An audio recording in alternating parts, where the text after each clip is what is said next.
Hello everyone, this is Resident Evil 6. No hope difficulty, no damage. Yes, still no damage. This chapter was actually easier to no damage than the last one. And because there's no environmental hazards that can damage you, like the ambulance in the last chapter.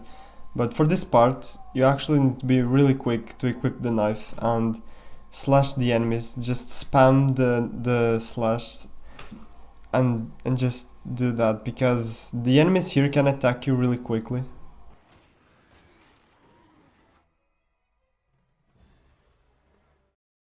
They will just attack you immediately. You don't really have much time to react with the pistol. So just use the knife and hopefully it will stun them. I tried a lot with the pistol, and they sometimes I could stun the first zombie that would hit me, but the second zombie would always hit me afterwards. So the knife is probably the best option. And after this bus section, it's not as hard because you're not relying on RNG. Even though the bus part is not really RNG, you just need the RNG. I mean, it's kind of RNG, but then it's not really a bad RNG. The knife will always stun them. If it doesn't stun, it will stun them like in the next retry. So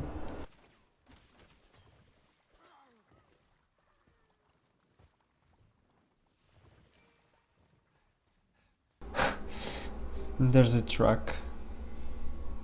It's annoying. It's quarantine time and the track is still going. But yeah, this part you can skip this. It's not really that hard. And it's a long checkpoint too, because this part is really long if you don't skip it. It's a really big area, so if you want to be more safe, you can just skip these enemies and get to the next part, because there will be a dog, even though the dogs here are not that bad.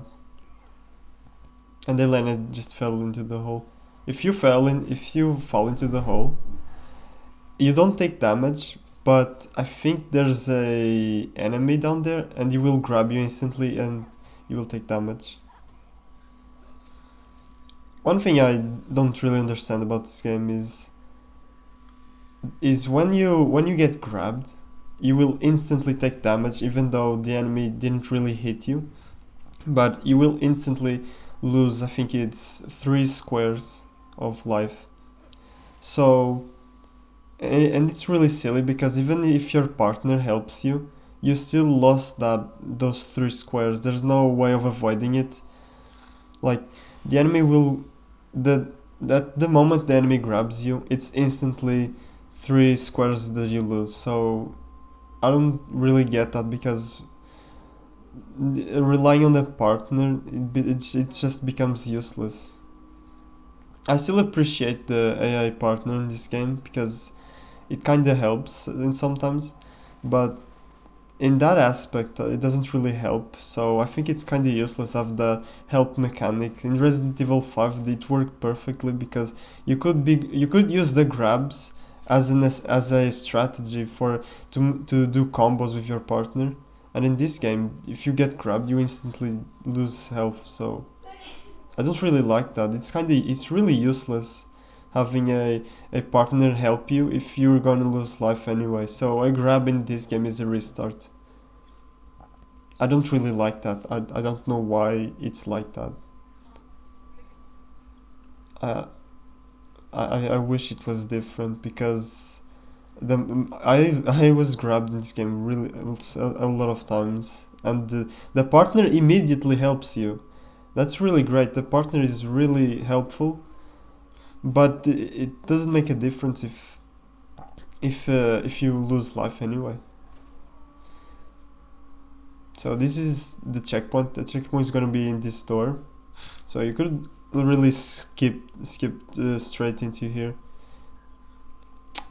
No, actually, you need to interact with the other door before coming here because this game does it. Even when you know there's like a key item over here, or a key item somewhere. If you know that the game, you still need to trigger the objective. It happened in chapter 1 in the house, and it's the same with the dead bodies. Even when you know the dead bodies will get up, you can't really kill them. So this is the dog. This is the checkpoint right here, and I will skip this. I will skip it. I will skip this because it's quite. The dog will be at the end, where we began, and it's quite long. And if you get hit, you just need to restart this checkpoint and do everything again. So I'm just going to skip it and kill the dog with the keys. And he's really far away, so you have to run quite a bit. And there's two dogs over there, so if you want to engage with the enemies, which I think they infinitely spawn, at least the zombies, so it will be kind of a waste of resources, especially in the dogs, because you can't really kill the dogs with melee. It doesn't really work that well. Sorry about that. Oh my. So the dog will try to run away. Just shoot him till he dies, and then you can skip the rest, because this checkpoint is really long. And this reminds me of Jake's campaign, because Jake's campaign was kind of like this. You had to collect certain key items to progress, and it was like 3 key items in a big area, and infinitely spawning enemies. And the checkpoints were really bad because it didn't matter how much items you collected. The checkpoint would always be at the beginning of the encounter. So I think that's going to be annoying if I'm going for Jake's campaign, because Jake's campaign is all that. It's just collecting 3 items in big areas. It's the most challenging parts in that campaign, and the longest parts in that campaign. And Chris's campaign sometimes has that. Though in Leon's campaign, until now, I just found this moment, and then over here will be separated. And this part again is not really that hard. Leon's campaign is not really that challenging compared to Chris's campaign. Even if I played Chris's campaign, like I said before, and it wasn't even no damage, and it was in no hope, but it's so chaotic. Yeah, you can just skip this.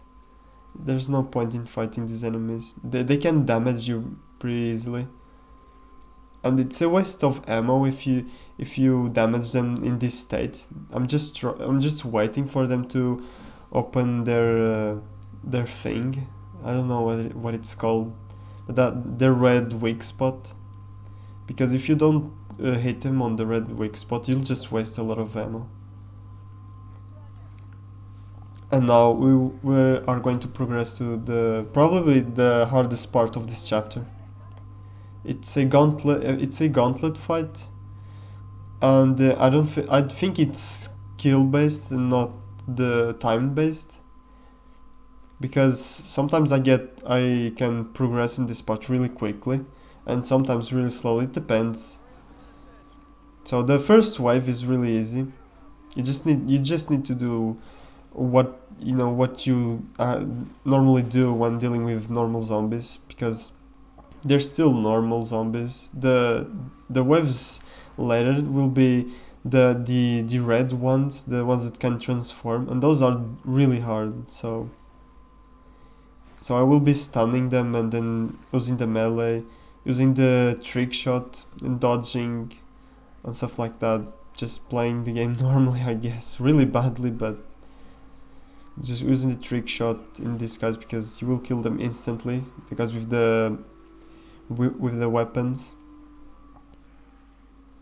So you can't trick shotting these guys with armor is really tricky, because I really like this, by the way. I just like that when enemies kinda hit you, but it's not really a direct hit, and it doesn't damage you. It's really cool, because if this was any other game, you would take damage by things like that, and in my opinion, I would consider that a really bad hitbox because it didn't really hit you directly. So, yeah, this guy, just get rid of this guy really fast because he will damage you really easily. So I will do the fire grenades. I think this is the best way to weaken him. But at this time didn't really have any effect.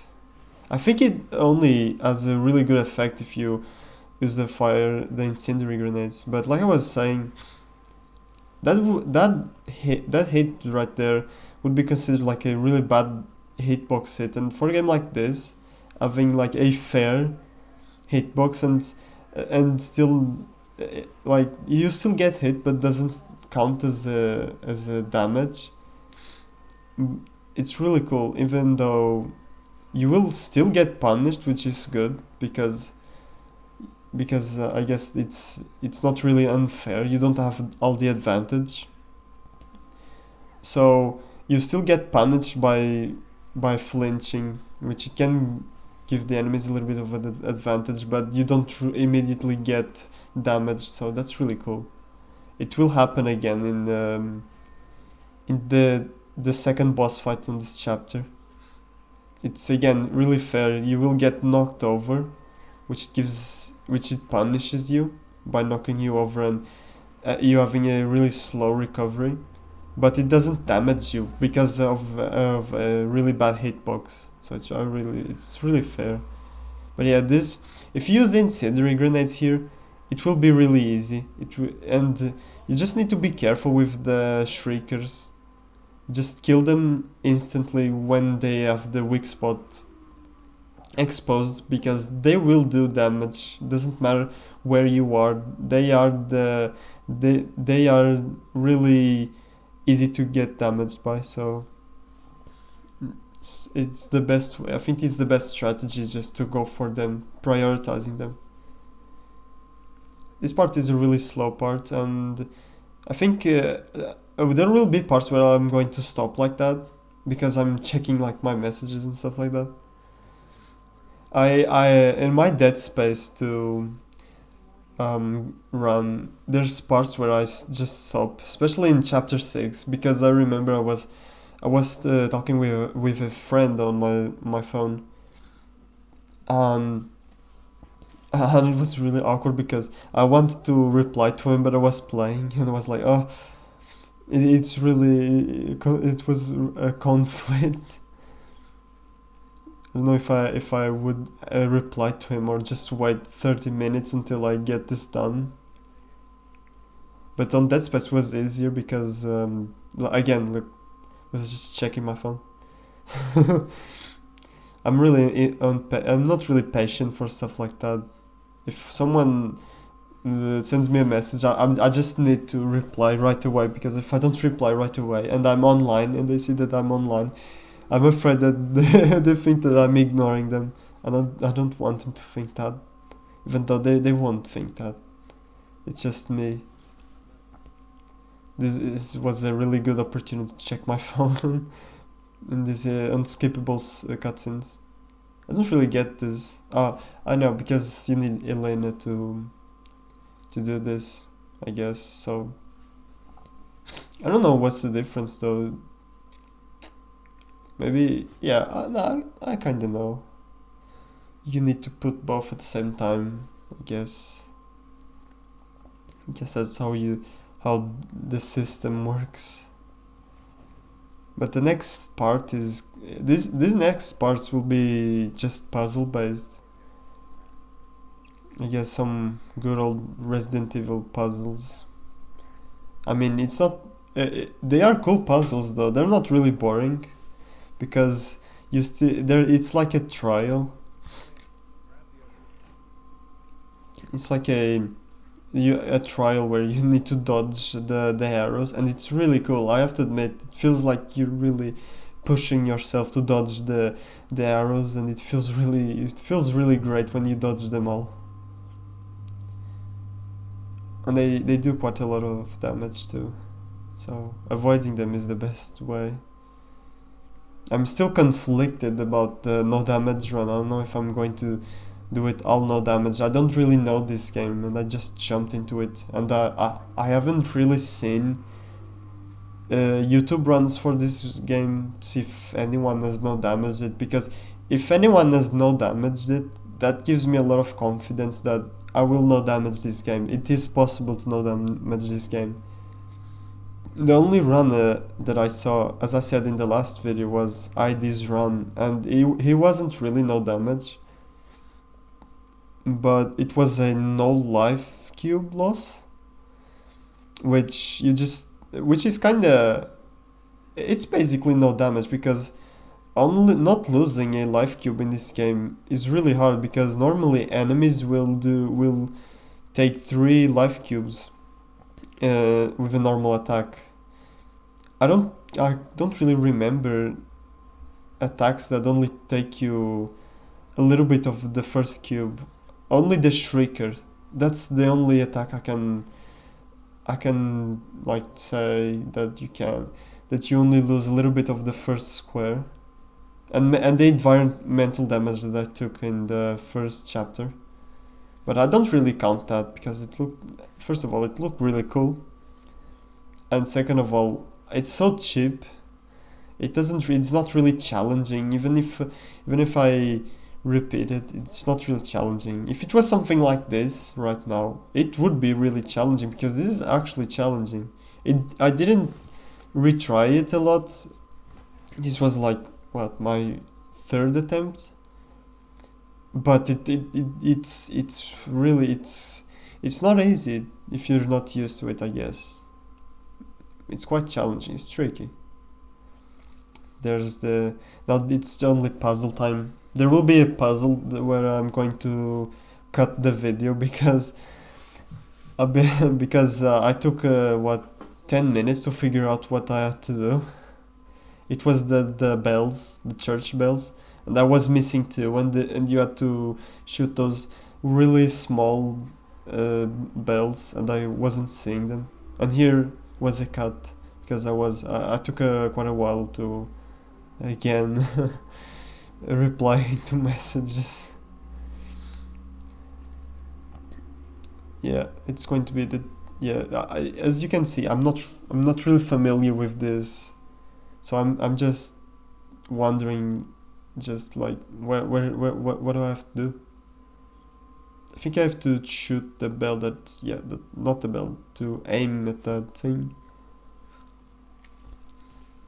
It's always the same. You just need to aim at that mirror or something. I don't know what that is. Yeah, you just need to do this. It's the puzzle. I don't know. I don't really know, but this is probably going to be the only puzzle area of this campaign. Yeah, you really need to hit their heads if you want to kill them instantly with the stomp in this game. I don't really like that, to be honest.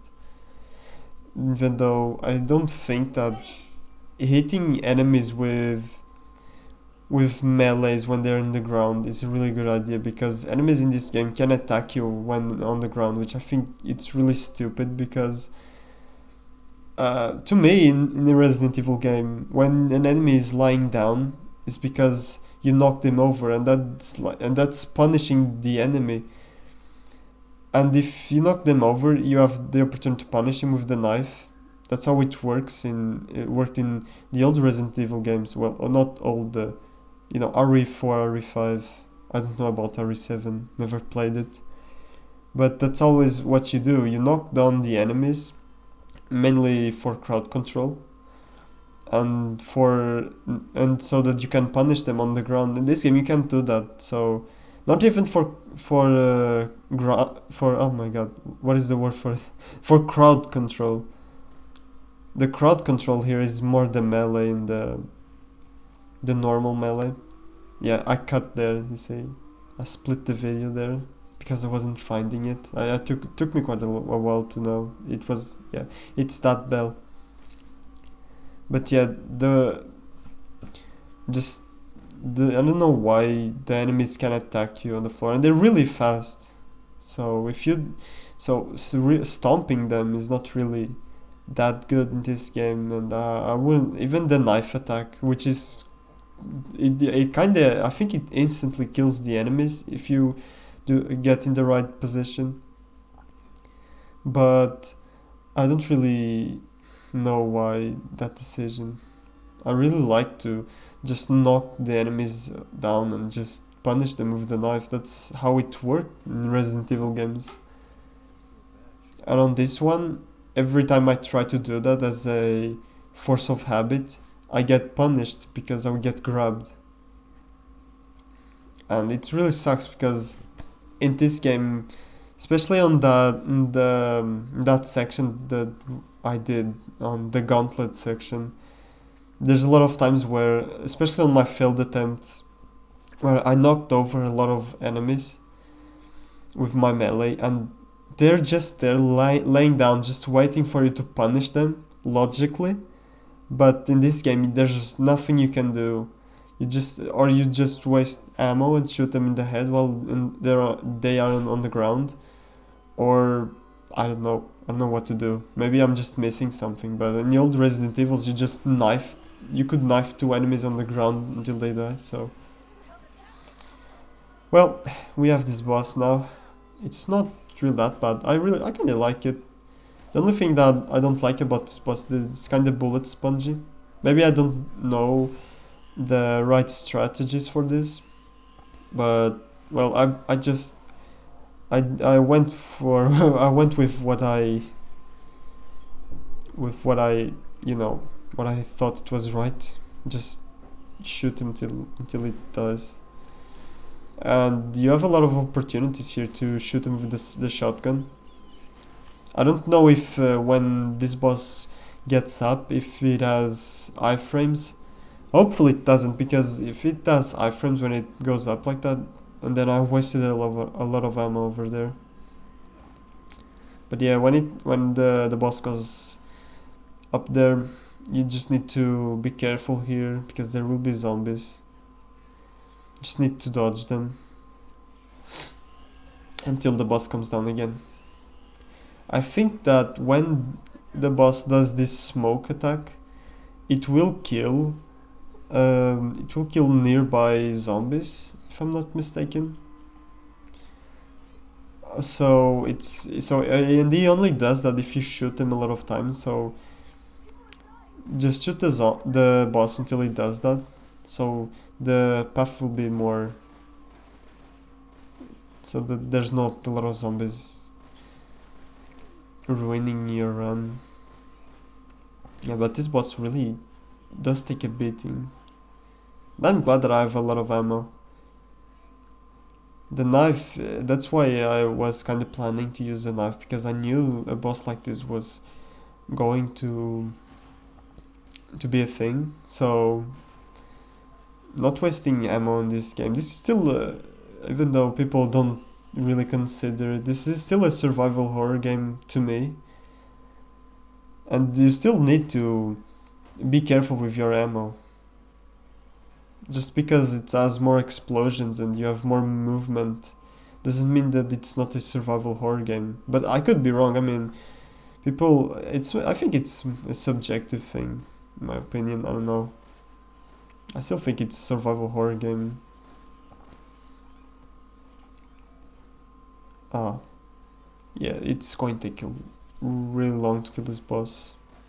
And if you get too close to this boss and you shoot him, he will those gas things, as you when you shoot the it kind of does those gas things, and it's a self-defense mechanism that the boss has. If you're too close, you'll get hit by it and it will damage you. I think maybe two squares and a half. As you can see, Elena gets knocked over. And you will get knocked over. You'll take damage and get knocked over. If that was a co-op partner, what I was doing there was really bad, because a co-op partner, he has a health bar, and if he dies, your game basically ends. So yeah, I finished him with an incendiary grenade I didn't really experiment that much with the incendiary grenade in this boss, but maybe it's a really good way to deal with it. But I don't know, I didn't try it. This is basically the first half of this chapter, and then the second half, it's not that easy. It's actually really easy compared to the gauntlet. Even though the gauntlet, when you figure out how powerful the incendiary grenades are against the really advanced zombies, if you can call them that. I don't know what they're named. I should search for it so I can give it a more accurate name. But it's not really that hard after you figure that out. But I remember it took me a lot of attempts. It took me like 1 hour. 1 hour including the first half, not the first half, the first part of the chapter with the buzz and getting the key card, not the key card, the keys from the dog. This part really slows down the pacing again. There's not really a lot you can do here. You just need to figure out the numbers for the doors, and this is me just guessing. I didn't think a lot about this because I don't really like thinking a lot about puzzles in video games. I know it's a track again. I'm just going to wait until the track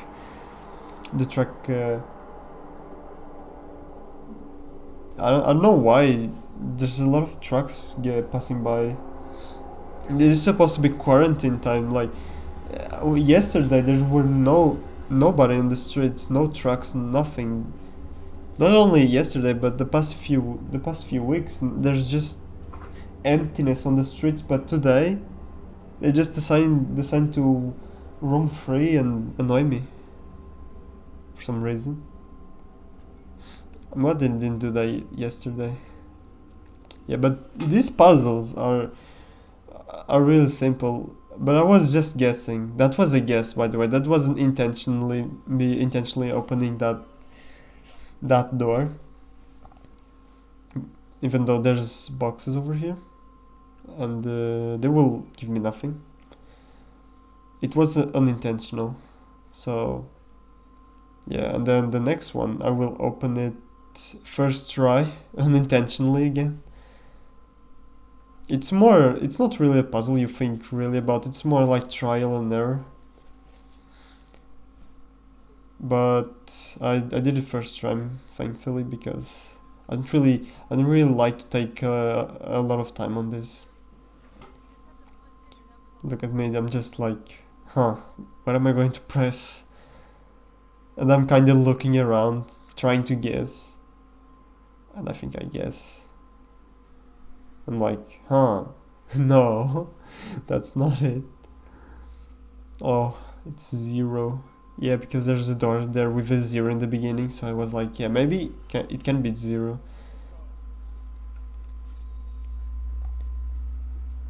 And I guess it's right. It's really, really slow part. I think this is going. No, it's not going to be. There's going to be a few enemies here, but nothing really. Oh no, this is this cutscene. Which, by the way, the boss in the final boss in this chapter is really good. I really liked it. It's really fair, and it's kind of challenging. Even though I didn't die, I mean not die. I didn't take damage.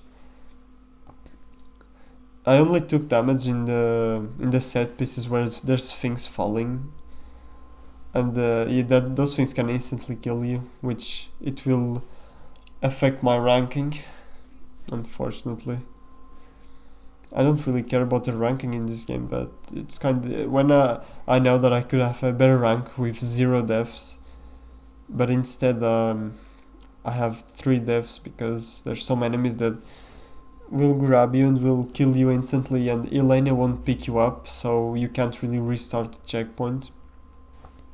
But the boss, the set pieces for the boss are really cool. The mining cart section is really cool too. I wonder if the bosses will be always like this. I know there's a chainsaw boss in Leon's campaign. Last time, I think there's an acid guy. I think the last time I saw that chainsaw boss was in Chris's campaign, or no, I think it appears in Jake's campaign too. And in Leon's campaign, you'll cross paths with Jake and Cherry, and you will fight the Ustanak guy. I think he's called Ustanak, or basically Nemesis 2.0, like people used to call when the reveal trailers came out. I remember people saying, "Oh, it's Nemesis 2.0. It's coming back to Resident Evil 6, and it's going to be cool. It's going to be like Nemesis." And it's not really like that. It is just it has a few stealth. Oh, another one. I think that was because the zombie fell down and it kinda hit me. So Leon flinched right there. It's like a Dead Space moment when the enemies come out of the vents. It can flinch your character, but it doesn't count as damage. Like Dead Space 1, it won't really flinch. Isaac will just react as he would react with a normal attack, but it doesn't really count as an attack. There's a lot of stuff like that in Dead Space, especially in Dead Space. Dead Space 2 has the acid enemy, and in my no damage run, even when they shoot the acid at me and they hit me, they don't really do any damage to you. And I tried because I use I always try to refill my health with a medkit to see if they do damage with the acid attack, but they never do damage to you. So you can get hit by the acid attack in Dead Space 2 and it won't damage you, but it still punishes you by slowing you down, and it gets really hard to run away if you want that. Don't really run away in Dead Space. It can be a valid strategy, and a good one too, if you stasis the enemies and run away if the area seems a little bit too complicated. But there's a lot of cars. Jesus, did the quarantine end? I wonder if the quarantine ended here. There's this today is not my lucky day. There's a lot of cars just passing through, buzzing around. Make just I don't get it. Why did the quarantine ended? I'm confused. I don't know if the quarantine ended. It's supposed to be like 4 more weeks. I don't know. I wish that the quarantine didn't end because it was peaceful, and now it isn't. Now it's annoying. Okay, this part is not. You can make this hard, but if you want to make this easy and don't lose a lot of time, especially when that checkpoint is not really that friendly, that checkpoint will always put you in the spot where you need to open the door with the numbers. So it's quite a long checkpoint. So you can, I will just skip this. There's no point in fighting them all because you will still need to fight a few of them because Elena will take quite a while to get over to the lever. So, and the enemies seem to despawn in this area when you activate that lever, so that's actually cool. That's cool. I I, I think overall the design in Leon's campaign is really good and really fair. There's nothing really in this campaign compared to Chris. There's really nothing in this campaign that it seemed unfair and really bad designed and really weird design choices that Chris's campaign had. And Chris's campaign had really some bad design choices, but I don't know if that was my fault for not wanting to learn the game properly, or if it was just the game, but I don't know. I guess I'll see.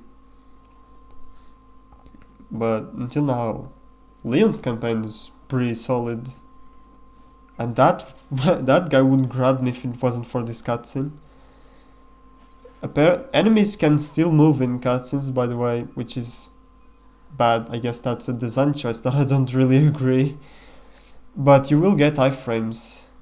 Still, you need to be careful because as soon as you get out of the cutscene, you will your iframes will end almost immediately. So be ready to dodge as soon as you get out of the cutscene. And here's me compensating the skipped fights by trying to kill most of the enemies, but I'm really not that good. I'm still not really good with this new movement and combat system of this game, so I'm just being silly here. I'm just being really silly. I'm just wasting ammo. Just for one zombie that will give me literally nothing. I wasted like so what, four rounds? Oh man, such a waste. And look at that, I'm just failing at life right now. So embarrassing. I don't, it's, oh my god, it's so embarrassing. I'm just rolling, getting out of stamina, and then trying to roll back, do this, and instead doing the slide and wasting even more stamina. Oh man, it's really bad. What am I doing? I'm just wasting ammo. I'm not getting anything from this. It's not even a forced encounter. I'm just wasting ammo. Poor me. Doesn't really make that difference because the boss, I will have enough ammo for the boss, but still I could use this ammo. And ammo in this is rare. Here I am, probably stopping to reply some messages. Again, I won't really fight here. I mean, I will fight here, but when there's a lot of enemies and the Shrieker, I'm just not going to bother and waste my ammo. I got ammo there back, so that's good. But I'm not gonna waste my bullets and my time. This chapter is already long. The chapters in this game are really long, so. And this is the final area of this chapter, the mines. And it's the easiest area. I still got grabbed quite a few times here, but if you know the enemy placements and where they're going to spawn, it's pretty good. It's easy. The only thing that's probably a little bit more challenging than traversing these mines is the boss, and the boss is really good. I didn't get hit once by the boss. It was all first try. The only thing that wasn't first try was when I got hit by, like I said before, by the set piece. I got hit by the falling debris, and I died instantly. That it counted as a death, which sucks for my rank. I don't really know how the rank in this game works because I think there's just two categories, if I'm not mistaken, but there's those kind of reward things. There's gold rewards and there's like gold rewards, silver rewards. I don't know if that counts, but even when I receive, actually, it might count because my ranks are really shit and my rewards are kind of shit too. So, huh. So if those rewards count to the rank, it's going to be a little bit complicated to get S ranks.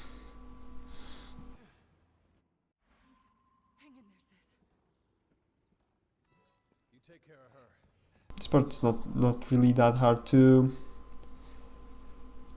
You just need to know where the enemies are, not get grabbed. They'll always be in the same spot, so it's not. In Jake's campaign, there will be times where enemies are random. They just infinitely spawn. And I remember one time when I was playing Jake's campaign, I played with Sherry, by the way. I was playing co-op with a friend, and there was a part that you needed to enter a code in on a keypad in that area, in that laboratory area. I don't remember if it was a laboratory area, but it was the area where Sherry is there. She has no weapons and she's walking around with that hospital clothing or something like that. And you have to hide in a locker and see what are the numbers that the enemy presses. Not the numbers. I think it's symbols that the enemy presses, and you need to copy that so that you can progress. And my dumb brain was thinking that I had to look at the enemy's hands and to see where he was pressing, so I would press it afterwards. And I was trying to press the same things that the enemy pressed, and it was taking me quite a long. I was dying a lot and taking a lot of damage, and my friend was getting angry, and he was like, press the buttons that the enemy is pressing. It was like, it was stressing. It was screaming all caps and chat, and was saying, just do the same that it does. And I was like, I'm doing it, but it's not working. The thing is, my dumb brain didn't look at the lockpad screen, and the lockpad screen, it's what you need, what they actually press, because the animation of them pressing the buttons in the lockpad, it's not what it is accurately. It's just a, I guess, a default animation for them to press the buttons. And my dumb brain was there for like half an hour trying to figure out what the hell that I had to do, and it was on the screen, and my friend was getting pretty angry at me. I was taking quite a long time, and I was getting pissed too, and the enemies was I was getting always hit by the same guy. I wasn't learning anything. The same guy was just hitting me all the time. Be careful with the acid guy, by the way. The acid guys they should have a more distinct feature, because I don't that's another design choice that I don't really agree with. And is it a cutscene? Yeah, it's a cutscene.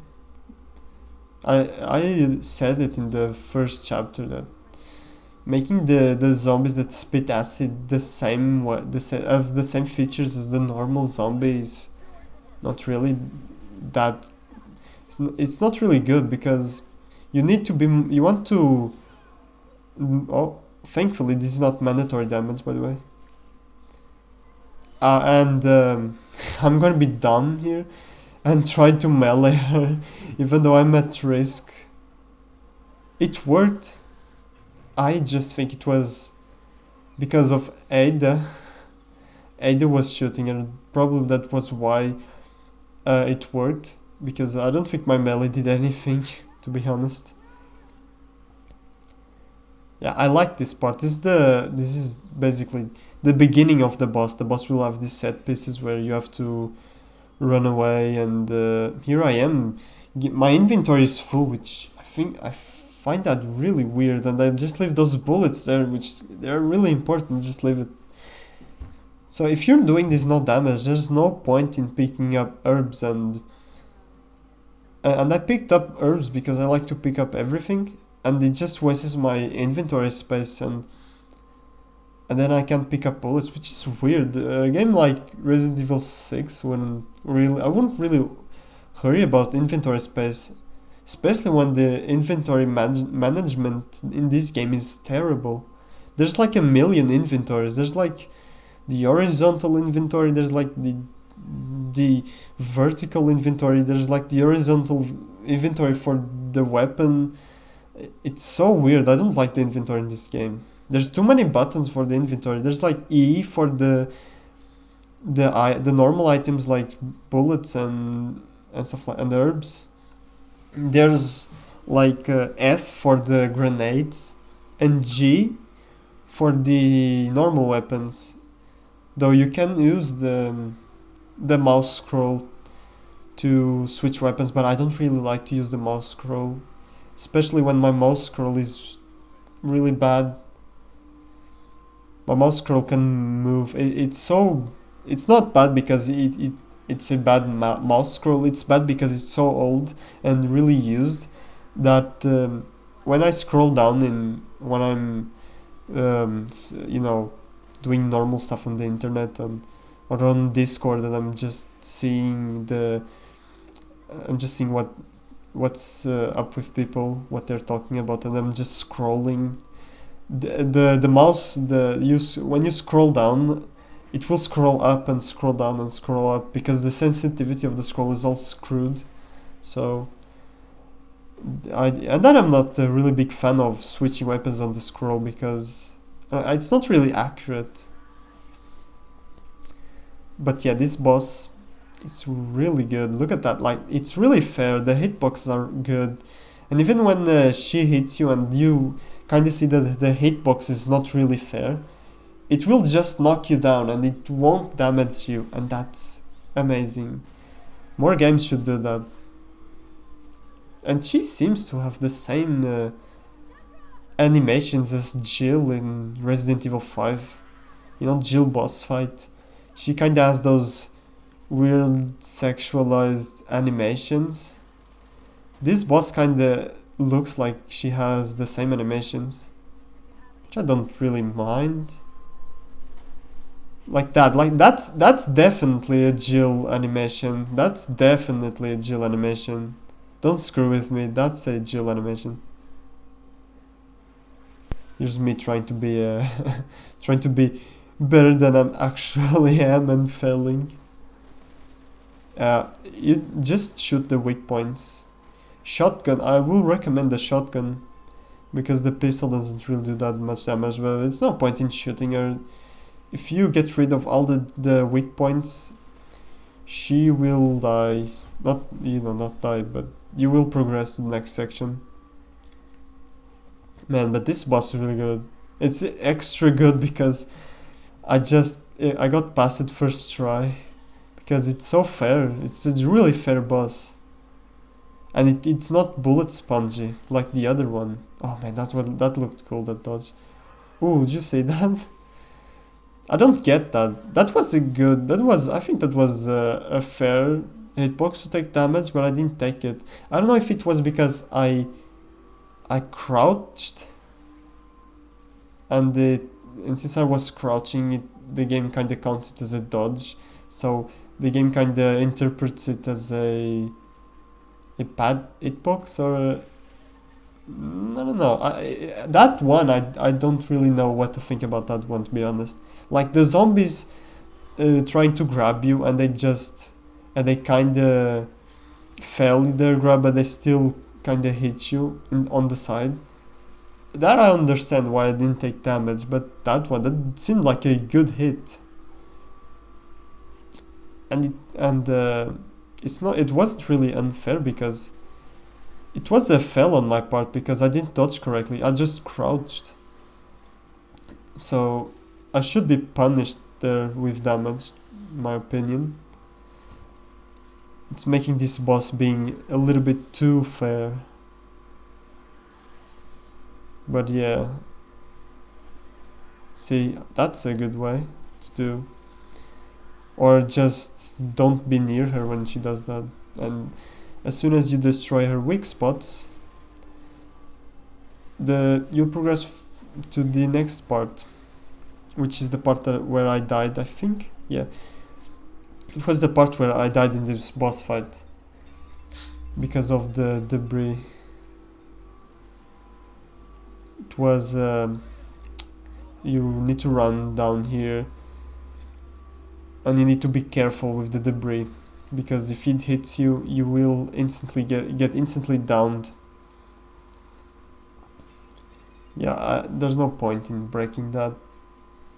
I broke that because last time it gave me shotgun shells. Yeah, this is the part where I died. I went straight in there because I thought it wouldn't really hit me because, you know, every video game that I play, when there's a set piece like this and there's like rocks falling, And those are not really big, like rocks or pieces of wood. In any video game, you wouldn't get that, you wouldn't get damaged by that. This is to me, these are like those moments where you are unkillable. But in this game, you will have a lot of set pieces where you can die very easily, especially on Chris's campaign. Yeah, this is the lever. There will be two guys here. There's no use to pull the... Oh, that was another one where I didn't take damage. Even though it was grabbing me. But I guess the grab didn't detect correctly. There's a lot of things in this game. Really weird things. Because I got killed a lot by that grab. But they kinda... I guess when they do that and they actually grab you, they have to touch your upper body, and that guy only touched my feet, so I only got stunned instead of taking damage. But this is the chapter where I noticed a lot of stuff like that, a lot of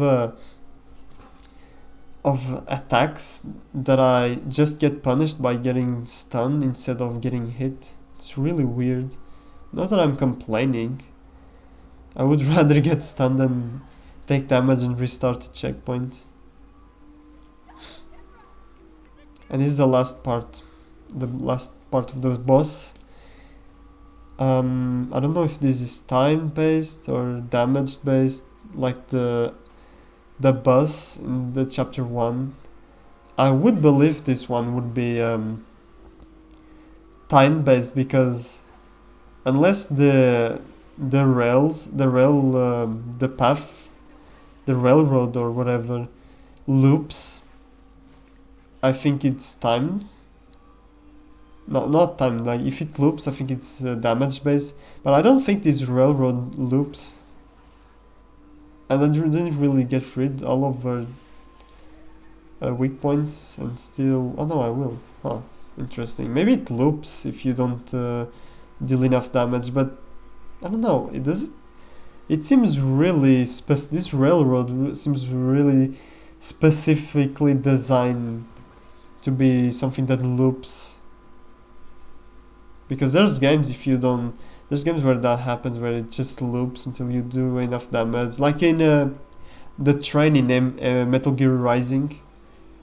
In Metal Gear Rising, when you're fighting Sam, if you don't if you don't let yourself get killed, the train will take longer to get to. No, the train won't take longer. Just the cutscene will take longer to trigger, and it will just loop. The tunnel will just loop. But I guess that game is a little bit different, because this seems a little bit more specifically designed to just loop. But I don't know. I didn't really design this, so I don't really know. And this is basically the end of the chapter. So I don't save Ada. You can choose to save Ada, but that's true. Every time I did that, I lost a lot of time, and Elena always got killed. So I just leave Ada there, which is kind of mean, but I didn't try to use the shotgun, because the other times I only used the shotgun. I saved Ada. No, I didn't use the shotgun. I saved Ada and used the pistol, and it wouldn't work. Maybe if you save Ada and use the shotgun, it will be better. But yeah, this is the end of the chapter. Again, my rank B. It's probably death base. It has to be death base. It took me 3 hours, if that's... Yeah, 3 hours. And another really good one. And once again, this is my first commentary kind of thing. I don't know. And it's going to be pretty bad. Again, I will say that. But it kind of helps me to get a little bit more comfortable by speaking English, because I'm not really good speaking English, and probably in these first few videos you'll need subtitles to understand me. So yeah, I hope you're enjoying this run, and I'll see you next time.